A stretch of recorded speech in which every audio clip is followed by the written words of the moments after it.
hold-up at illegal possession ng firearms. Tinutugis pa ng pulisyan 2 pang kasamahan ng mga salarin. James Agustin, ang tuto, 24 oras.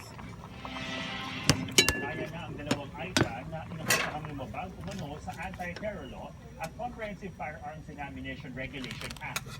Ipinag-utos ng Olongapo Regional Trial Court Branch 97 ang pagpapalaya sina Chapter Gurung at Junior Ramos matapos ibasura ang mga kaso laban sa kanila. Ayon sa korte, bigo ang prosekusyon na patunayan ang kanilang mga aligasyon. Agosto na ang arresto rin sina Gurung at Ramos sa gitna ng enkwentro ng mga sundalo at NPA. Malugod namang tinanggap ng National Task Force on Local Communist Armed Conflict ang desisyon ng korte. Patuloy raw ito na umiiral ang justice system ng bansa.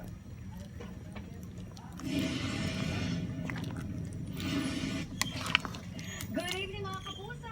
Maraming napawaw sa strength figure ni Paolo Cortez na